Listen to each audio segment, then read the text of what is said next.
Buenos días, permítame que me presente. Soy Carlos González González, magistrado del Juzgado Social número 3 de Pamplona y también profesor del Máster de Acceso a la Abogacía que organiza el Colegio de Abogados de Pamplona y la Universidad Pública de Navarra.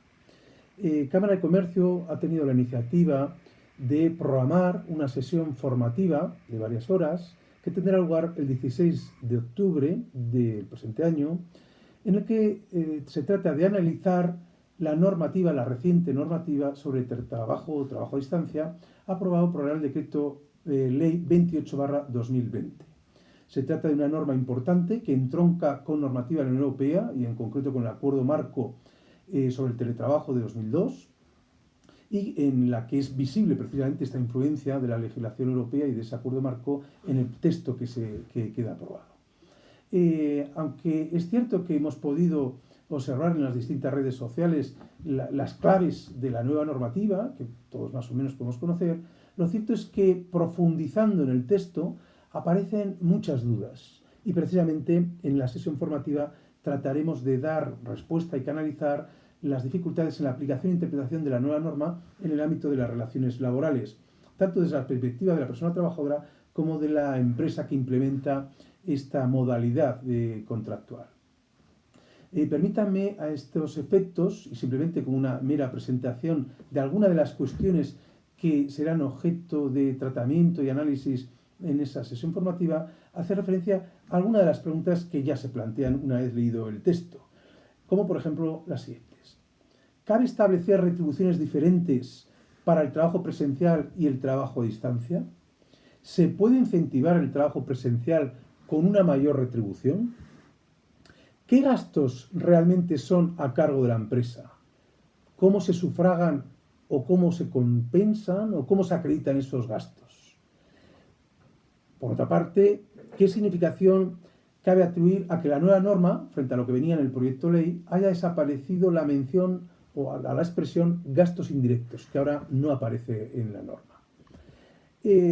¿Cómo se realiza o cómo debemos establecer una evaluación de riesgos en los puestos derivados del trabajo a distancia o del teletrabajo? ¿Puede la empresa o los servicios de prevención entrar en el domicilio de la persona trabajadora para evaluar esos riesgos laborales? ¿En qué condiciones? ¿Con qué límites?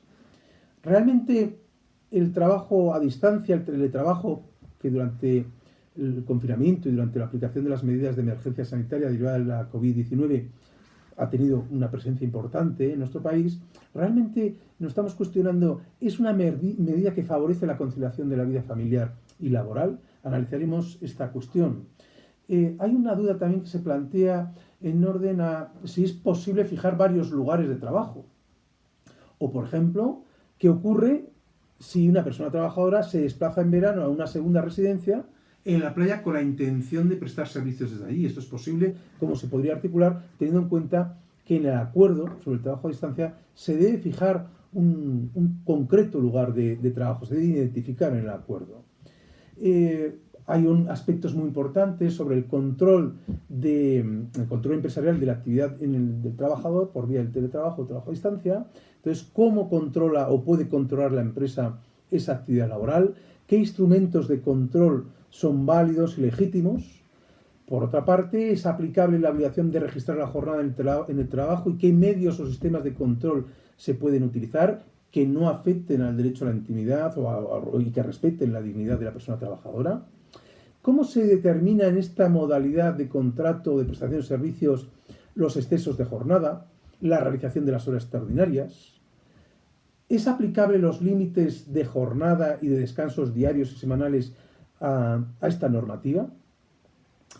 ¿Puede la empresa obligar a la persona trabajadora a estar conectada a determinadas horas del día?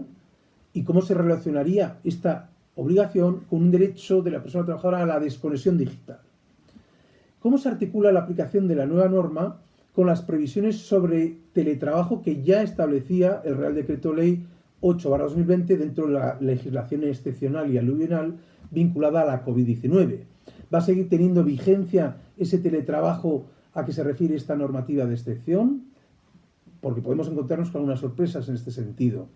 ¿Cómo se coordina, en todo caso, la nueva norma, el Real Decreto Ley 28, y la voluntariedad del trabajo a distancia con las previsiones que subsisten del artículo 34.8, que procede de la reforma introducida en marzo de 2019 en materia de lo que se denominó jornada a la carta y establece la posibilidad de un trabajo a distancia. ¿Cómo se articulan la nueva norma y estas previsiones de este artículo que comentamos? ¿Y qué efectos produce? Es obligatorio hacer un pacto escrito, un acuerdo escrito entre la empresa y la persona trabajadora, pero ¿qué efectos jurídicos produce un acuerdo de teletrabajo sin ese pacto o ese acuerdo escrito?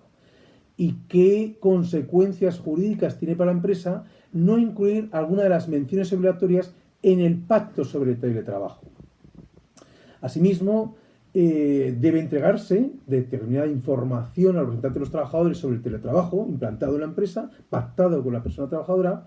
Entonces, ¿qué exactamente se puede entregar y cómo debe actuar la empresa para, en ese deber informativo y comunicativo al representante de los trabajadores, respetar los derechos a la intimidad y a la protección de datos del trabajador?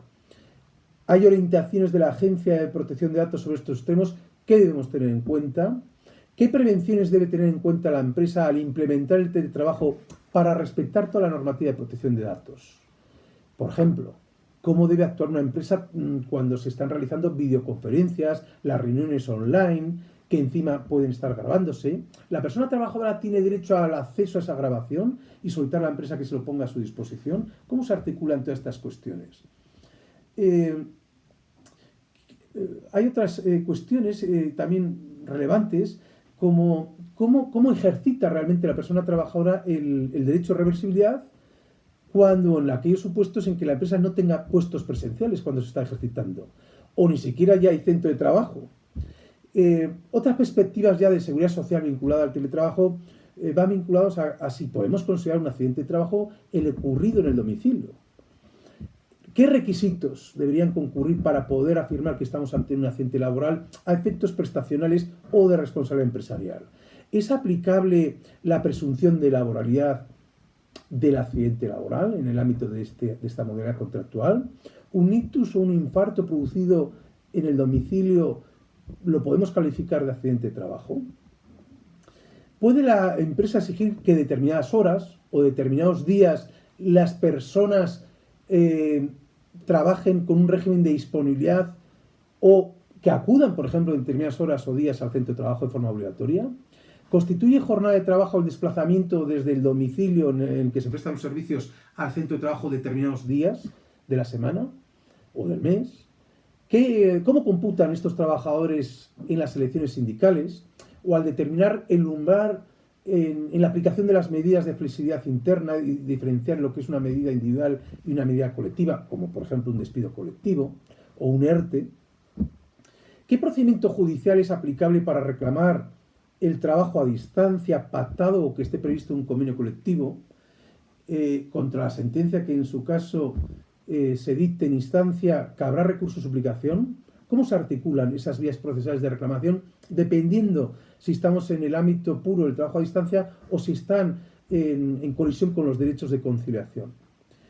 ¿Cómo fijaría el juez los gastos, que son abonables o compensables, sufragables, dice la ley, si el trabajo a distancia se aplica por la vía de la conciliación de vida laboral y esa jornada a la carta que regula el Estatuto de los Trabajadores y no hubiera previsiones en el convenio? ¿Cómo se pueden calcular los gastos de suministro de luz o de wifi que sean imputables realmente al teletrabajo y no a los usos personales que realice la persona? ¿Debe hacerse cargo la empresa de la reposición del mobiliario desgastado que se hubiera roto, etcétera? Y luego las implicaciones y cómo se aplica el teletrabajo en el empleo público. ¿Cómo calificar una decisión de la empresa, una modificación sustancial o un despido, frente a quien se negó a realizar ese trabajo a distancia? ¿Estamos ante una decisión nula o simplemente no ajustada a derecha o improcedente? ¿Supone o se puede calificar como una represalia empresarial frente al ejercicio de un derecho por parte del trabajador? En el ámbito de la formación y de la propia promoción profesional, ¿qué derechos tiene el teletrabajador? ¿Tiene derecho a las vacantes que se produzcan? Y en su caso, ¿cómo debe hacer valer ese derecho frente a la empresa? Y, por último, ¿qué efectos jurídicos produce un teletrabajo que se realiza en otro Estado miembro? qué legislación sustantiva es aplicable a ese contrato de trabajo o incluso qué jurisdicción es la competente.